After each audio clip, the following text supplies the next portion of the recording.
brought to you by Silver Pumps. Top quality और consistent performance के लिए सिर्फ सिल्वर पंप्स नाम याद रखना। बिल्कुल समझिए, बिल्कुल उसको चुनावी शंखनाद ही समझा जाए।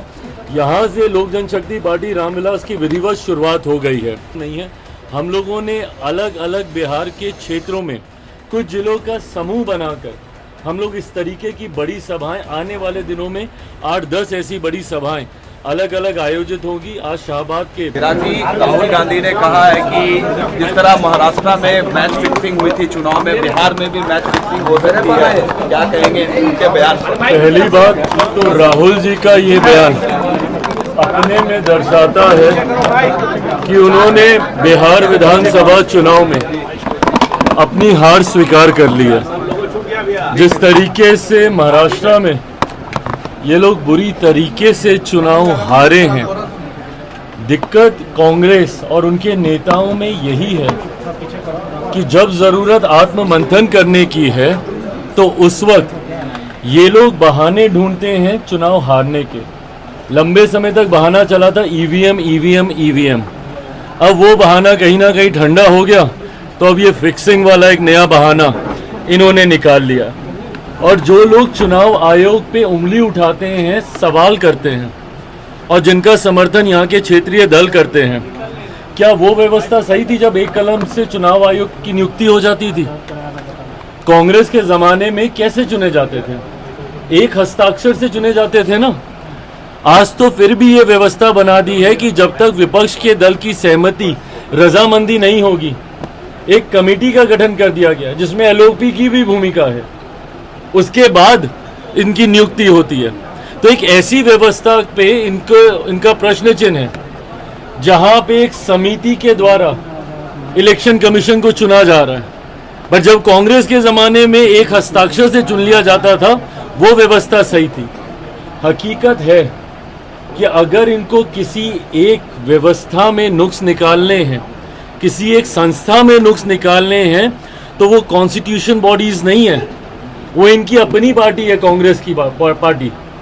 उसमें इनको नुक्स निकालने की जरूरत है। जो निकालते भी हैं, गाहे बगाहे अलग अलग राज्यों में जाके कभी जयचंद ढूंढते हैं अपनी ही पार्टी में, तो कभी अपनी ही पार्टी का विरोध करके आ जाते हैं। और सही कर रहे हैं वो, क्योंकि आत्ममंथन इनको करने की जरूरत है। और आत्ममंथन नहीं करने की वजह से हर बार हार का ठीकरा, कभी चुनाव आयोग पे थोपना, कभी किसी फिक्सिंग पे थोपना, कभी ये बोलना कि भैया ईवीएम खराब है, ये अपने में दर्शाता है कि इन्होंने बिहार में भी हार मान ली है। परिणामों के बाद किया हार का ठीकरा पहले से ही किस पे फोड़ा जाए, उसकी भूमिका राहुल जी और इनके तमाम गठबंधन के दल बना रहे हैं। और बिहार के बाद असम, बंगाल, तमाम राज्य ये लोग हारने जा रहे हैं। राहुल गांधी कांग्रेस ने कहा है, अभी आप शाहबाद के लिए निकल रहे हैं, तो क्या माने कि शाहबाद से ही आप चुनाव लड़ेंगे? क्योंकि काफी ज्यादा बयान भी आ रहे हैं कि चिराग यही सीट से चुनाव लड़। चलिए, अगर ये प्रश्न आपके लिए इतना ही महत्वपूर्ण है तो मुझे उसी मन से इसका जवाब देने दीजिए। महागठबंधन में दरार दिख रहा है। कांग्रेस ने कहा है कि तेजस्वी उनके कोऑर्डिनेशन के चेहरे हैं, लेकिन सीएम के फेस अभी तक तय नहीं हुआ है। हाँ, तो ये इनके गठबंधन में ये हमेशा की परिस्थिति रही है भाई, हमेशा की परिस्थिति रही है। अपने सहयोगी के साथ भी रहेंगे, उनका साथ भी नहीं देंगे। महाराष्ट्र में जिस मैच फिक्सिंग की ये लोग बात कर रहे हैं, क्यों नहीं प्रोजेक्ट कर पाए थे वहाँ पे उद्धव जी के चेहरे को? वहाँ पे कांग्रेस और उनके वहाँ पे जो क्षेत्रीय नेता लोग थे, किस तरीके से उन लोगों ने वहाँ पे बवाल मचाया था, वही हाल इनका यहाँ पे भी होने वाला है। ये लोग किसी का चेहरा प्रोजेक्ट करेंगे नहीं। महागठबंधन इसी तरीके से दुविधा में जाएगा। और जो थोड़ी बहुत कसर भी है, जो कुछ वोट कुछ जगहों पे इनकी जमानत बचने के लिए लोग हासिल कर पाते हैं, वो भी कांग्रेस और इनके गठबंधन के भीतर के विरोधाभास में ही सब समाप्त हो जाएगा। प्रताप को पार्टी से निकाल दिया गया, कैसे देखते? अरे प्रभु, इसमें हमको क्या देखना? ये उनकी अपनी पार्टी का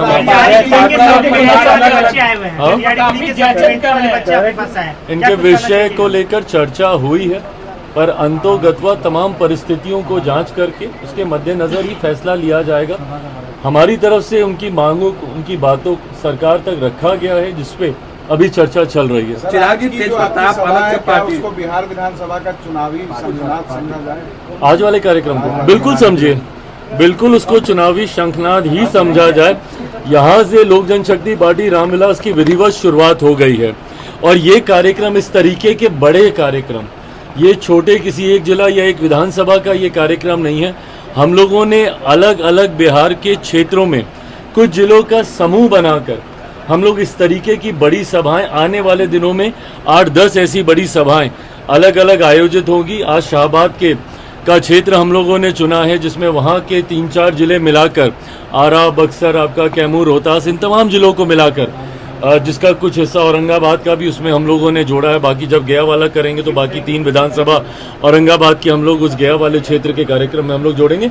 तो ये कुछ जिलों का समूह बनाया गया है। इसमें 33 विधानसभाओं को आज वाले कार्यक्रम में हम लोगों ने जोड़ा है और यहाँ से विधिवत तरीके से लोक जनशक्ति पार्टी रामविलास एक विधिवत शुरुआत आगामी बिहार विधानसभा चुनाव की कर रही है। मन से आज मैं कई बातों को विधानसभा चुनाव के मद्देनजर मैं रखूंगा भी, जिसमें मेरी पार्टी की नीति बिहार फर्स्ट, बिहारी फर्स्ट और गठबंधन को कैसे और मजबूत करते हुए हम लोग एक ऐतिहासिक जीत की ओर अग्रसर हों। इस बार छोटी जीत से हम लोग संतुष्ट नहीं होने वाले, वो तो हो ही रही है, पर इस बार लक्ष्य है कि ऑल टाइम हाई पर हम लोग जाएं, 225 से ज्यादा एनडीए सीटें जीतकर इस बार सरकार बनाए। इस लक्ष्य के साथ हम लोग बढ़ रहे हैं। प्रभु ये मैं बता दूंगा कि मुझे कितनी सीट चाहिए, पर मैं ये गठबंधन के भीतर पहले बताऊंगा। और मैं आप लोगों के उस भ्रम को भी स्पष्ट कर दूं जो कुछ चैनल्स पे चल रहा है कि एनडीए में सीटों का बंटवारा हो गया। आप लोग अपने संतोष के लिए जरूर चला सकते हैं, पर वो आंकड़े गलत हैं और अभी ऐसी कोई चर्चा हुई ही नहीं है। ऐसी कोई चर्चा हुई ही नहीं है। ये तमाम बातें पहले गठबंधन के भीतर होंगी, जो अभी होनी बाकी हैं, और उसके बाद ही इसकी सार्वजनिक चर्चा की जाएगी। ये आज वाले मंच के लिए ये सवाल छोड़ते हैं। एनडीए ने जिस क्षेत्र में अच्छा प्रदर्शन लोकसभा में नहीं किया था, उसी रीजन को आपने आज चुना है, शाहबाद। और देखिए, मैं क्यों चुना है आपने इस रीजन को? चुनौतियों का सामना करने में मुझे मजा आता है और मैं चाहता हूं कि अपने गठबंधन को वहां पे मजबूती दी जाए जहां पे संभवतः लोग सोचते हैं कि ये गठबंधन कमजोर है। ऐसे में शाहबाद के इलाके में जहां पे